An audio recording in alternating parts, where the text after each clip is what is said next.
आप सभी दर्शकों को मेरा अर्थात अनिल मिश्र का प्रणाम, सत श्री अकाल, नमस्कार, सलाम वालेकुम।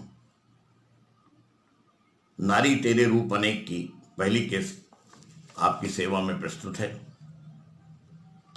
देखिए, और एक अनुरोध और है आपसे, देखने के बाद कृपया अपनी प्रतिक्रिया से मुझे 9455065444 पे अवश्य अवगत कराने की कृपा करें कि जिससे कि भविष्य में आपके इस मार्गदर्शन और दिशा निर्देशन से लाभान्वित होकर के मैं कुछ और अच्छे तरीके से आपके सामने कुछ और प्रस्तुत कर सकूं।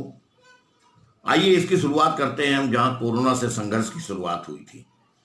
कोरोना से लड़ाई के दौरान एक तरफ जहां डॉक्टर और नर्सेज ने, पुलिस कर्मियों ने, बैंक कर्मियों ने, सफाई कर्मियों ने, प्रेस कर्मियों ने और स्वयंसेवी संगठन के कोरोना वॉरियर्स ने पहली पंक्ति पे खड़े होकर के कोरोना से संघर्ष किया पूरे समाज की हिफाजत के लिए, और उनमें से काफी शहीद भी हुए।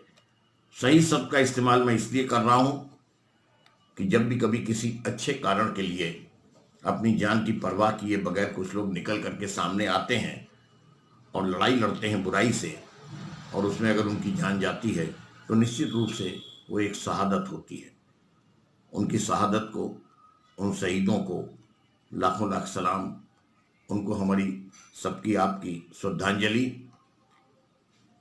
हमें आपको तो एक ही लॉकडाउन का पालन करना पड़ता था कि घर में रहना है, लेकिन कितनी मजे की बात है कि जिस संज्ञा को हम नारी के नाम से विभूषित करते हैं उसको पता नहीं कितने कितने लॉकडाउन का पालन करके घर में रहना पड़ता था।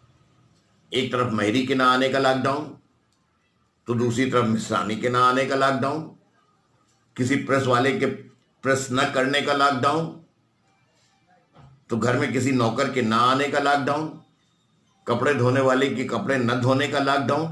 पता नहीं बेचारी कितने लॉकडाउनों से घिरे रह करके भी ये अपने कर्तव्य का पालन करती रही। और सच ये है कि नारी के इसी परिश्रम, इसी लगन, इसी कर्तव्य, इसी ममता बोधक कृत्यों ने कोरोना वॉरियर्स को इतना साहस दिया, उनकी उनकी जिंदगी को इतना व्यवस्थित किया कि वो बाकायदा प्रथम पंक्ति में लड़ सके और अपने कर्तव्य का पालन कर सके।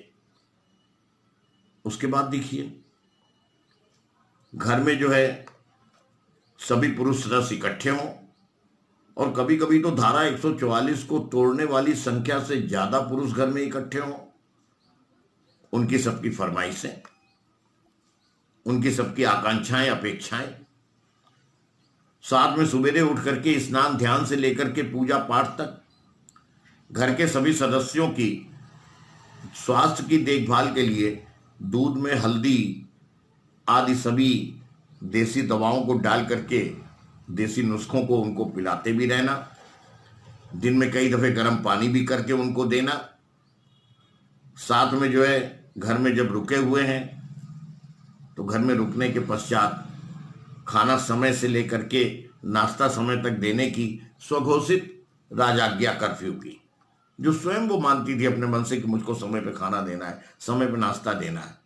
और इसके साथ साथ घर में लॉकडाउन से उपजी हुई खीज जो पुरुष सदस्यों की नई नई रेसिपी की फरमाइश में बदलती थी, और वो फरमाइशें दिन भर किसी कर्कशा सास के व्यंग बाणों की तरह नारी का पीछा करती रहती थी, और उसके बाद भी हंसते हुए अपने प्रकृति प्रदत्त नैसर्गिक ममता के गुण की वजह से ये सबको जो है सजो करके चलती थी और अपने कर्तव्य का पालन करती रहती थी।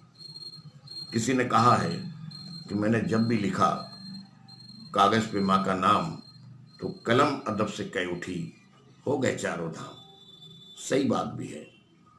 और उसके बाद देखिए, पूरे जीवन भर इसको कितने लांछन, कितने तानों, कितनी प्रताड़नाओं, कितनी कठिनाइयों, कितनी बाधाओं का सामना करना पड़ता है। कल्पना कीजिए, बचपन में पिता के ऊपर आश्रित, जवानी में पति पे आश्रित, बुढ़ापे में पुत्रों पे आश्रित, जिंदगी भर जो है वो पराधीन रह करके, लेकिन उसके पश्चात भी हंसते हुए, बोलते हुए, खिलखिलाते हुए सबको अपने जो है साथ लेकर के चलने का नैसर्गिक गुण है नारी के अंदर। तो नारी के इस गुण को भी मैं इस वक्त के ऊपर प्रणाम करता हूँ। आप सबकी मनोभावनाओं को समाहित करते हुए नारी को भी सैल्यूट करता हूँ। आज बस इतना, से फिर मुलाकात होगी। मुसाफिर हैं हम भी, मुसाफिर तुम भी, किसी मोड़ पे फिर मुलाकात होगी, और वो मोड़ भी जल्दी है। नारी तेरे रूप अनेक की दूसरी किस्त के रूप में आपके सामने आएगा। तब तक के लिए धन्यवाद। जय हिंद।